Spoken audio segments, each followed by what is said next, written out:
Kalau kita tahu ya, Ya. bahwa sebenarnya Tuhan itu kan ndak perlu atau ndak butuh disembah begitu kan. Iya. Terus kira-kira sebenarnya tujuan orang hidup itu diadakan di dunia ini untuk apa? Sebenarnya Tuhan sendiri juga tidak butuh untuk disembah. Allah menciptakan sesuatu itu tidak ada yang sia-sia. Yang wujud itu hanya Allah. Selain Allah itu diwujudkan oleh Allah. Setiap Allah mewujudkan sesuatu, itu pasti ada fasilitas. Ya. Allah menjadikan makhluk di dunia pasti ada untuk fasilitas hidup di dunia. Tapi di situ perlu jihad, perlu perjuangan. Iya. Singa kalau ingin makan harus memburu mangsa.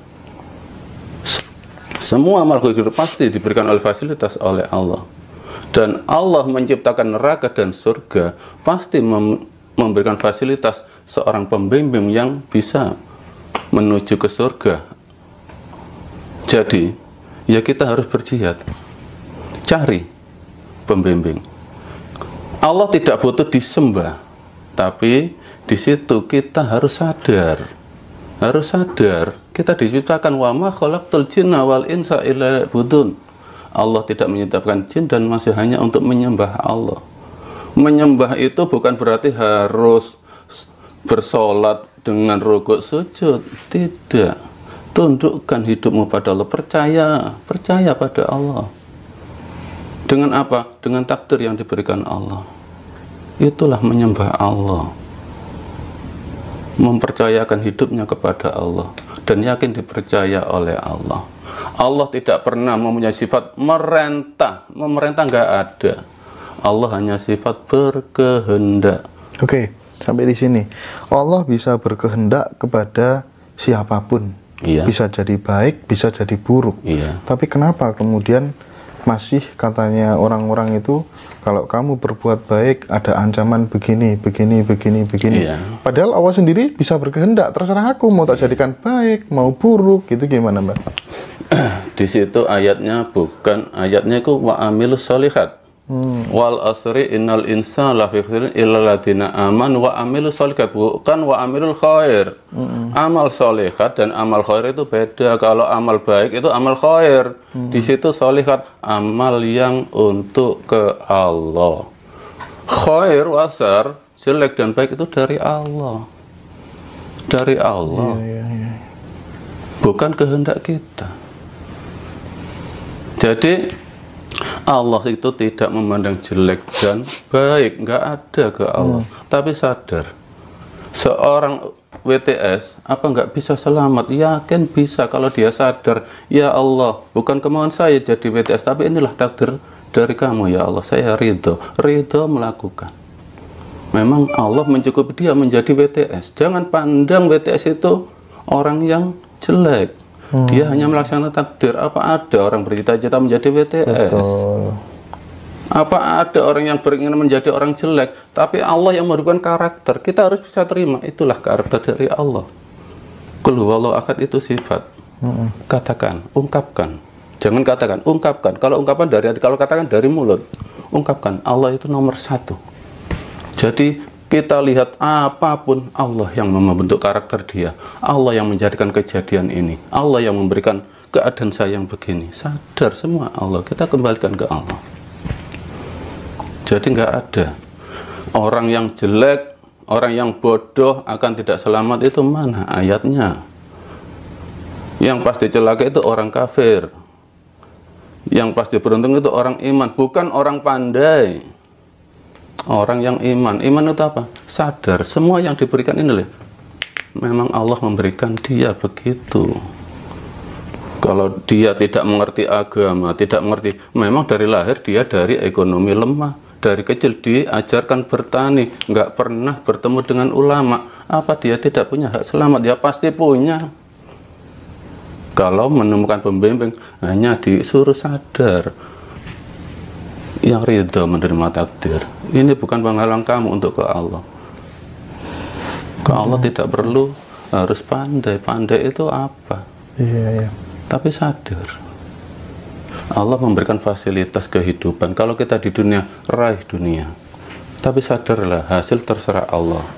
Kalau prinsip Rasulullah, wa'mal li dunya ka'annaka ta'isu abatan, wa'mal li akhirat ka'annaka tamudawwadan.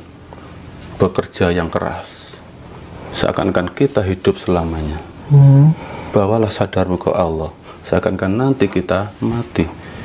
Jadi Allah itu memerintahkan kita itu menguasai dunia. Apapun fasilitas dunia, silahkan kamu raih. Tapi sadarlah, hasil Allah yang menentukan. Hasil Allah yang menentukan. Berhasil tidaknya terserah Allah. Yang penting kita sudah usaha. Mbah, selama ini nih informasi yang saya dengar, panjenengan kan suka nolong orang ini, Mbah. Nah, setahu saya ini kalau kemudian saya dapat informasi banyak, kadang orang dimintai tolong itu pasti di awal yang ditata itu maharnya, Mbah, nominalnya, Mbah, sesajennya, Mbah, transfernya, ya, dan lain sebagainya dan seterusnya. Nah, yang ingin saya tahu yang pertama, biasanya panjenengan ngobatin penyakit apa saja sih, Mbah?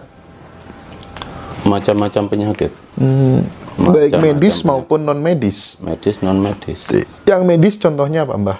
Kencing manis, stroke yang banyak. Stroke yang banyak ya? Stroke dan kencing manis, diabetes, kolesterol,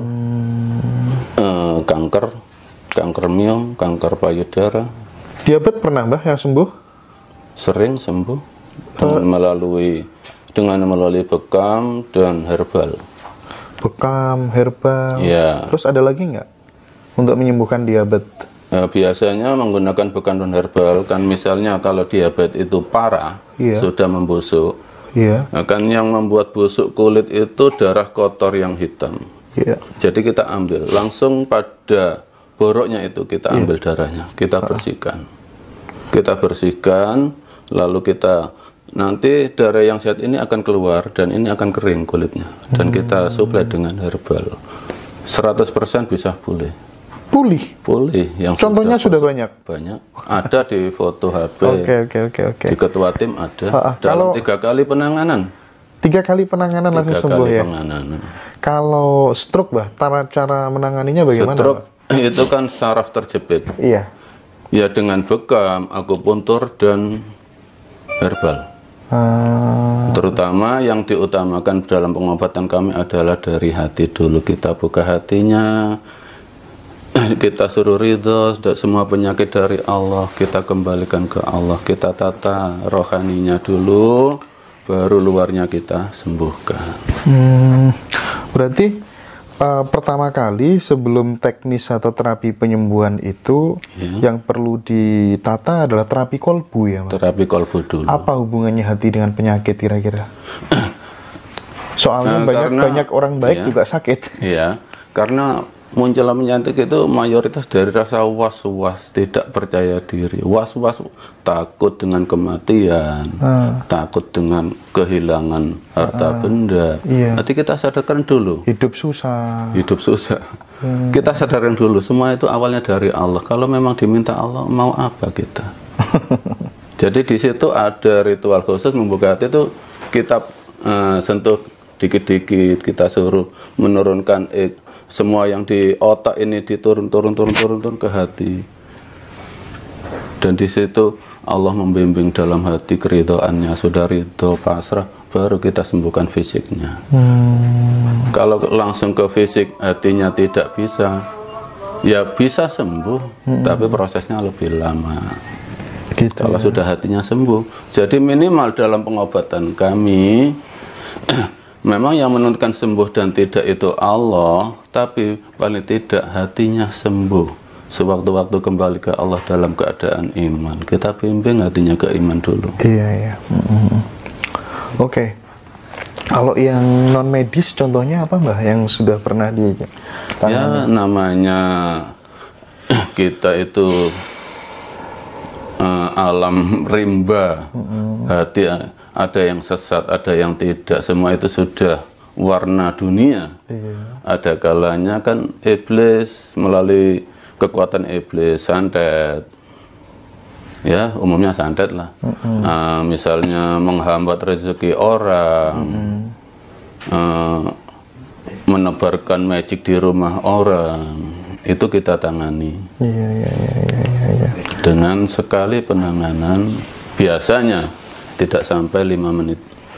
Kalau misalnya orang kena santet nih Pak, caranya gimana supaya bisa langsung ada perubahan gitu Pak? Kalau dia masih sadar, kita buka hatinya dulu. Jadi ilmu santet itu kan dari dalam. Kita lawan dulu dalamnya dengan zikir ke Allah. Kita murnikan dulu, kita lawan dengan zikir. Baru kita bersihkan. Di situ biasanya yang sudah terjadi paling lama 1 jam. 1 jam ya? 1 jam pulih total. Ada yang sudah 1 jam pulih total gitu ada? Banyak ya? Di Malang Pakai Saji pasien saya ada. Malang ya? Malang. Saya lupa namanya, Malang Pakai Saji. Seorang wanita berebutan warisan, ya gitulah. Oke, dulu pernah terjerumus ke lembah hitam. Santet ya kan? Ya. Caranya nyantet itu pakai apa sih Mbak? Pakai ayat atau pakai apa? Kalau saya memang dari berlatar belakang pesantren dan kitab, ya menggunakan ayat, tapi semua saya minta ke Allah. Oh gitu ya, berarti orang nyantet itu mintanya tetap ke Tuhan ya? Itu karena waktu itu nggak ada pembimbing saya, jadi saya mencari alternatif sendiri dengan mencari ayat-ayat sendiri. Intinya saya tidak percaya ke ayat, tapi sudah percaya ke Allah, tapi masih melalui ritual. Dan di situ masih ada rasa tidak terima dengan takdir, tidak terima dengan perlakuan orang-orang yang melecehkan saya.